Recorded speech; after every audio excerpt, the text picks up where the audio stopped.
ایک دفعہ کا ذکر ہے کہ کسی گاؤں میں ایک کسان رہتا تھا۔ وہ بہت مہربان تھا۔ ایک دن وہ اپنے کھیتوں میں کام کرنے جا رہا تھا۔ کھیتوں کے راستے میں ایک کنواں پڑتا تھا۔ وہ بہت پرانا کنواں تھا۔ ایک دن اس نے کنویں سے کسی کی آواز سنی۔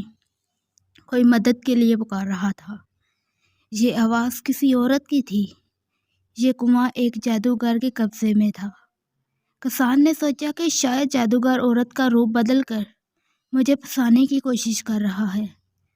جب یہ آواز مسلسل 3 دن تک آتی رہی تو کسان نے ایک دن کنویں میں جھانک کر دیکھا تو یہ ایک خوبصورت پری تھی جو زنجیروں میں جکڑی ہوئی تھی۔ اس پری نے کسان سے کہا کہ تم میری مدد کرو اور جب تک میں ان زنجیروں میں جکڑی رہوں گی تب تک میرا کوئی جادو نہیں چل سکتا۔ کسان اسی وقت گھر سے رسی لے آیا اور پری کو کنویں سے نکالا۔ جب پری کنویں سے نکلی تو اس نے اپنے جادو کی چھڑی سے کنویں کو آگ لگا دی اور کنویں کے ساتھ جادوگر بھی مر گیا۔ پری نے کسان کا شکریہ ادا کیا اور کہا کہ مجھے کبھی میری مدد کی ضرورت پڑے تو مجھے بلا لینا۔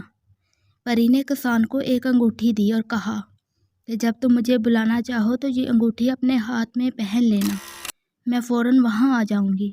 اس کے بعد پری وہاں سے چلی گئی اور کسان اپنے گھر چلا گیا۔ ایک دن کسان کے کھیتوں میں ایک خوفناک بھیڑیا آ گیا۔ وہ کسان کو کھانے کے لیے اس کے پاس آنے لگا۔